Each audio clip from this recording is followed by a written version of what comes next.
네, 이어서 외신을 통해서 주요 이슈들 살펴보겠습니다. 오늘도 매일경제신문의 추동훈 기자님과 함께합니다. 안녕하세요. 네, 안녕하세요. 네, 4월의 첫날 주요 이슈들은 어떤 내용들이 올라와 있을까요? 지금부터 하나씩 체크해 보겠습니다. 자, 그럼 첫 번째 기사부터 확인해 보겠습니다. 자, 오늘의 첫 번째 기사는요, 테슬라의 소식으로 준비가 돼 있습니다. 자, 계속되는 판매 부진에 처해 있는 테슬라가 이번에는 이 비용 절감을 위해서 컨베이어 시스템을 바꾼다라는 소식인데요. 자, 지금 기사를 보시면요, 무려 100년이나 유지를 했던 제조 방식이기도 합니다. 자, 어떤 방식으로 바뀌고 또 어떤 효과가 있는지 좀 살펴볼까요? 자동차를 대량으로 생산한 것 바로 한 100여 년 전의 일입니다. 산업혁명과 더불어서요, 포드라는 창업자가 만든 포드 자동차에서 도입한 이 컨베이어 벨트를 이용한 조립 시스템을 도입하면서 대량 생산이 이루어졌다라고 보시면 될 것 같은데요. 현재 대부분의 자동차 생산 업체들은 이 포드식의 생산 시스템을 사용하고 있습니다. 그런 가운데 테슬라 같은 경우에는 그 안에서 나름대로의 혁신을 가져왔었는데요.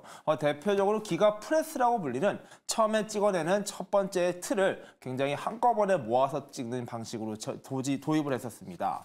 이 역시 테슬라만의 생산 혁신이다 불려왔었고요. 그로 인해서 많은 비용 절감이 있었다라고 이야기가 되어 왔습니다. 그랬던 테슬라가 새로운 조치를 취한다라는 보도가 나왔습니다. 이것도 부족하기 때문에 아예 생산의 패러다임을 바꿔버리겠다라는 것이 일론 머스크의 생각이라는 것인데요.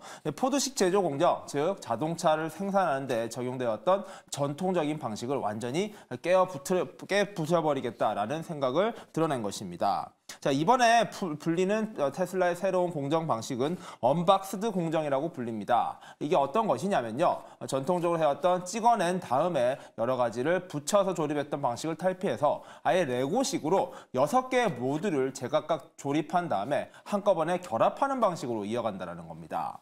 자, 이럴 경우 어떤 장점들이 있나 살펴보면요. 6개 모듈을 각각 동시에 조립하기 때문에 1차원적으로 계속해서 진행되면서 생산해야 되는 그 생산의 효율성을 훨씬 높일 수 있다는 겁니다. 그로 인해서 생산 시간을 줄일 수 있다. 즉, 생산의 효율성을 더욱더 확대시킬 수 있다는 것이고요. 이로 인한 또 장점이 하나 더 있습니다. 기존의 컨베이어 벨트를 통해서 이용할 경우에는요, 일자로 계속해서 가야 되기 때문에 공간의 효율성이 줄어들었다는 것이죠. 하지만 6개의 모듈을 제각기 필요한 공간에서 조립한 후 이것을 조립만 하면 되기 때문에 공간의 활용성도 높였다라는 측면에서는 공간을 조금 더욱더 여유 있게 또는 더욱더 많은 모듈을 한꺼번에 생산할 수 있는 기회가 된다는 겁니다. 즉, 생산 시간도 줄이고요. 유휴 공간을 최소화할 수 있는 이번 혁신을 이용할 경우 테슬라는 훨씬 더 비용적으로 절감을 하면서도 빠른 생산이 가능하다라는 자신감을 엿보였다라고 볼 수 있을 것 같은데요. 테슬라는 이런 식의 생산 공정을 개혁할 경우 약 50% 이상 비용을 줄일 수 있다라고 자신하고 있습니다. 특히 비용을 절감해야 되는 이유가 단순히 비용을 세이브하기 위한 것뿐만 아니라요. 바로 저가 자동차 경쟁에서 이 가격 경쟁력이 무엇보다 중요하다는 것입니다. 사실 전기차 시장이 지금 활성화된 지가 불과 몇 년 되지 않았는데요. 벌써 전기차 시장에는 저가 경쟁이 도입되고 있습니다. 특히 이 경쟁을 도입하고 있는 곳이 바로 중국의 전기차 생산업체인데요. 중국 기업들이 워낙 저가 전략을 통해서 테슬라를 위협하고 있는 상황인데다가 테슬라가 기존의 혁신적인 제품으로 선보일 계획이었던 이 저가 자동차 시장을 이미 중국에 선점당해버리다 보니까 이를 극복하기 위한 최후의 열쇠로서 이렇게 생산 공정을 완전히 혁신하겠다라는 아이디어를 들고 나온 것입니다. 이미 테슬라는 대당 25,000달러, 약 3,300만 원 달러의 3,300만 원 규모의 저가형 전기차를 만들겠다라는 계획을 가지고 있는데요. 이 중국 기업들이 벌써 2천만 원, 심지어 1,000만 원대 전기차까지 생산하고 있는 상황이다 보니까 마음이 더욱더 다급해질 수밖에 없는 것 같습니다. 자, 중국과 경쟁해야 되는 테슬라의 전기차, 어떤 전략을 가지고 가야 될지 추후 이러한 생산 공정의 혁신이 단순히 저가 자동차뿐만 아니라 전반적인 가격 경쟁력을 향상시키는 데 얼마나 도움될지 등도 조금 장기적으로 살펴보셔야 될 것 같습니다. 네, 이렇게 테슬라가 생산 공정을 바꿔서 저가 전기차를 내놓는다는 소식인데요. 사실 테슬라가 좀 이런저런 자구책을 마련하고 있는 게 최근에 뭐 판매라든가 여러 가지 여건들이 좋지가 않습니다. 자, 그리고 내일 또 1분기 인도량이 발표가 될 예정인데요. 현재 좀 어떻게 전망이 되고 있나요? 네, 정말로 중요한 숫자일 것 같습니다. 지난해 4분기죠. 중국의 전기차 비아디에게 전 세계 전기차 판매량 1위 자리를 처음으로 내준 게 바로 테슬라의 현실이었습니다. 그런 상황이 과연 일회성으로 그칠 것인지 아니면 중국의 독주를 테슬라가 계속해서 막지 못하는 상황이 될 것인지 그게 바로 이번 1분기의 성과에 달렸다라고 해도 과언이 아닐 것 같은데요. 1분기의 생산량 그리고 인도량이 바로 내일 발표될 예정입니다. 테슬라는요, 전통적으로 재무적 성과를 발표하기 한 보름 전에 이렇게 생산량 데이터를 선공개합니다. 그런 데이터를 통해서 과연 실적이 어떻게 나올지 등을 예측해 볼 수 있는 것인데요. 이러한 생산량에 대한 전망이 사실 현재까지도 좋지 않은 것 같습니다. 비저블 알파라고 하는 조사 업체에서 현재 테슬라의 1분기 생산량과 인도량을 한번 분석해 받는 데이터가 나왔는데요. 지난 1분기에 테슬라는 모두 45만 8,500대 차량을 판매한 것으로 추정된다라고 데이터가 나와 있습니다. 전년 동기가 42만 대니까 그보다는 3만 대가량 늘어있는 것이긴 한데요. 문제는 지난해 4분기에 비해서는 5% 이상 감소한 숫자라는 겁니다. 지난해 4분기 앞서 말씀드린 대로 중국의 비아디의 전 세계 전기차 판매량 1위 자리를 뺏겼던 숫자인데 그보다도 더 적은 숫자가 이번 1분기에 판매된다라는 뜻은 어찌 보면 더욱더 안 좋은 상황을 맞이할 가능성이 높다라는 뜻으로 풀이되고 있습니다. 자, 그런 만큼 현재 가격 인하 정책, 생산 공정의 혁신 등 새로운 변화를 가져오기 위한 테슬라의 노력이 계속 거세지고 있는 상황인데요. 최근에는 가격 인하 전략을 계속해서 다양하게 쓰고 있는 데다가 미국에서는 한 달간 무료로 완전한 자율주행 자동차의 기술조차도 무료로 공개하기도 했는데요. 이러한 여러 가지 자구책들이 과연 성과로 이어지기 위해서는 보다 더 많은 성과로 이어져야 될 것 같습니다. 자, 여러 가지 어려운 상황인데요. 테슬라의 인도량 얼마나 나올지 좀 지켜봐야 될 것 같고 결국에 이러한 성과는 주가로도 반영될 것이다라는 점도 체크해 보시면 좋을 것 같습니다. 네, 이렇게 테슬라가 판매 부진에 빠지면서 여러 가지 자구책을 좀 고심하고 있다라는 소식이었고요. 또 내일 발표될 인도량까지 잘 체크를 해보셔야겠습니다. 자, 그럼 이어서 다음 기사로 넘어가 보시죠. 자, 오늘의 두 번째 기사 살펴보겠습니다. 자, 이번에는 화웨이의 소식인데요. 자, 중국의 화웨이가 지난해 연구 개발에만 무려 31조 원 가까운 자금을 쏟아부었다는 소식입니다. 자, 우리나라의 지난해 전체 R&D 비용과 거의 맞먹는 수준이라고 하는데요. 그만한 효과가 있었는지도 함께 궁금해지고요. 내용 한번 체크해 볼까요? 네, 지난 주말 사이에 화웨이 실적이 공개됐습니다. 실적도 굉장히 좋았는데요. 그보다 관심을 끈 여러 가지 숫자가 있었습니다. 대표적인 숫자가 바로 R&D의 예산이 정말 많았다라는 것입니다. 이는 단순히 비교를 하기 위한 것이긴 하지만요. 한국 정부의 지난해 R&D 개발비보다 화웨이 개별 기업의 R&D 비용이 훨씬 더 많았다라는 점은 시사하는 바가 크다라는 분석도 나오고 있습니다. 화웨이 사실 한동안 조용히 잊혀져 있었던 기업이었습니다. 중국을 대표하는 통신기업이었고요. 이 통신기업이 중국의 도청망에 이용되거나 다른 나라의 기밀을 빼온다라는 소식이 전해 오면서 미국과 유럽, 특히 한국에서도 이 화웨이 통신망을 제거하기 위한 움직임이 거셌었습니다. 그로 인해서 위축되었었던 화웨이가 올해 들어서 특히 또 빠르게 부활하고 있는 상황이죠. 화웨이의 최신형 스마트폰이 애플의 대체제로서 쓰인다라는 이야기까지 나오고 있고요. 중국 내부에서 자국의 우선주의 그리고 화웨이에 대한 스마트폰 구입 열풍이 불면서 화웨이 실적이 크게 좋아졌습니다. 화웨이가 대외적으로는 몇 년 동안 힘든 시간을 겪었었지만 기술 개발에는 계속해서 꾸준히 투자를 해온 것으로 확인됐었는데요.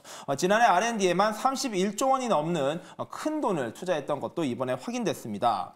전체 매출의 23%에 해당했었고요. 1,647억 위안이라고 합니다. 정확하게는 30조 6천억 원 정도라고 보시면 될 것 같고요.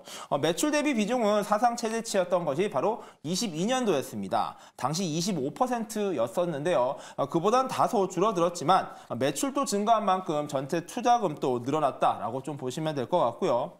삼성전자가 지난해 R&D 비용이 총 28조 원 정도였다고 합니다. 즉 화웨이가 삼성전자보다 더 많은 R&D 비용을 쏟아부었다는 점 체크해 보시면 좋을 것 같고요. 우리나라의 R&D 예산이 지난해 31조 원 정도였다고 합니다. 한 국가의 R&D 비용과 맞먹는 개별 기업의 R&D 비용, 이게 얼마나 큰 것인지 상상조차 잘 되지 않는데요. 화웨이 같은 경우에는요, 창업주인 런정페이가 창립 초기부터 모든 매출에 그리고 여러 가지 수익의 10% 이상은 꼭 R&D에 투자해야 된다라고 주장을 해왔습니다. 그러한 전략이 지금까지 오랜 기간 고수해 왔었다라고 보면 될 것 같고, 그 결과 화웨이는 2017년부터 전 세계 특허 출원 건수로는 1위 자리를 고수하고 있는 상황입니다. 물론 대외적인 사업 여건은 어려운 적도 있었지만 기술 경쟁력만큼은 계속해서 올려가고 있었다는 뜻인데요. 기계의 올해를 비롯해서 앞으로는 빛이 날 수 있다라는 기대감도 보이고 있는 것 같습니다. 그리고 말씀드린 대로 매출도 좋게 나왔습니다. 지난해 매출은 7,042억 위안, 한국 돈으로 130조 원 정도가 나왔고요. 순이익은 870억 위안, 한국 돈으로 16조 원 정도가 나왔습니다. 매출은 전년 동기 대비 9.6% 정도 올랐는데요. 흥미로운 거는 순이익이 무려 144%나 올랐다는 겁니다. 즉 알짜 사업을 잘 전개했다는 뜻으로 보이고요. 컨슈머 비즈니스가 같은 해 전년 동기 대비 17.3%나 늘었다라는 게 눈에 띄는데, 아무래도 B2C 사업이 계속해서 잘 되고 있다. 스마트폰을 비롯한 여러 사업의 다변화가 굉장히 효과적으로 발휘됐다라고 분석되고 있습니다. 네, 오늘의 두 번째 기사는 R&D로 워낙에 유명한 기업이죠. 화웨이의 소식이었고요. R&D에만 30조 원이 넘는 비용을 투자했고 순이익도 함께 급증했다는 소식이었습니다. 자, 그럼 이어서 마지막 기사로 넘어가 볼까요? 자, 오늘의 마지막 기사 살펴보겠습니다. 파이낸셜 타임즈의 기사이고요. 트레이더들이 구리 가격 상승에 베팅을 하고 있다라는 소식입니다. 자, 최근에 구리 가격이 52주 신고가를 경신했고요. 또 지금 기사에서 보시는 것처럼 추가 상승 전망도 함께 나오고 있습니다. 자, 이렇게 가격이 오르는 배경에 대해서는 좀 분석이 엇갈리고 있다고 하는데요. 또 어떤 내용들 나오고 있는지 차례대로 짚어볼까요? 최근에 현물과 선물 가격에 대해서는 굉장히 오름세가 지속적으로 되는 종목들이 많은 것 같습니다. 비트코인이나 달러도 강세고요. 뿐만 아니라 구리와 금 등도 강세를 보이고 있습니다. 최근에는 카카오였죠. 그리고 코코아 등과 같은 초콜릿의 원료가 되는 원자재들도 계속해서 올라가고 있다라는 이야기가 나오면서 닥터코퍼의 위상이 흔들린다라는 이야기까지 나왔었는데요. 그게 아닌 것 같습니다. 닥터코퍼, 구리 박사라고 한국말로 번역할 수 있을 것 같은데요. 구리 같은 경우에는 워낙 전 세계적으로 쓰이는 제품에 많이 쓰이는 원자재고요. 뿐만 아니라 가격의 안정성이 항상 진행되어 있다 보니까 전 세계적으로 실물 경제가 좋아질 때 구리 가격이 오르는 것으로 연결이 된다라고 이야기가 되고 있습니다. 반면에 금이나 비트코인 같은 경우에는 지정학적 이유 또는 여러 실물 경제의 불안정성과 같이 연동되어 있다 보니까요. 이 구리값을 오히려 조금 더 안정적으로 볼 수 있는 원자재로도 분류되기도 합니다. 그랬던 구리 박사가 다시 한번 가격에 상승을 주도하고 있다라는 파이낸셜 타임즈의 뉴스 보도가 나왔습니다. 당장은 모르겠지만 좀 장기적으로 봤을 때 연내에는 1만 달러도 넘어설 것이다라는 추정이 나오고 있다라는 것인데요. 현재 가격은 8,000달러 후반에 오르내리고 있는 상황입니다. 아직 9,000달러를 넘지는 못했는데 그런 가운데 구리값이 올해 안으로 계속해서 상승할 가능성이 높다라는 뜻은요. 반대로 해석하면 실물 경제가 좋아질 수 있다라는 뜻으로 해석할 수 있다라는 겁니다. 물론 반론도 있는 상황입니다. 중국 경제가 좋아지면서 여러 가지 소비가 늘어나고요. 이 소비가 늘어나고 생산이 늘어나는 만큼 구리에 대한 소요도 많이 늘어난다라는 것이 기본적인 원리인데요. 사실은 그게 아니라 공급망 이슈 때문에 구리 가격이 오르는 걸 수도 있다라는 반론이라는 것인데요. 실제로 시장에서는 구리 생산량 감소에 대한 분위기가 지난해 말부터 감지되고 있는 상황이라고 이야기가 되고 있습니다. 아무래도 중국에서 여러 생산의 주도권을 가지고 있지만 중국의 경제가 조금 어려워지고 있는 것과 더불어서요. 구리를 생산하고 있는 여러 국가에서 광산이 폐쇄되거나 생산성이 하락되는 등 여러 가지 문제도 같이 발생하고 있다는 겁니다.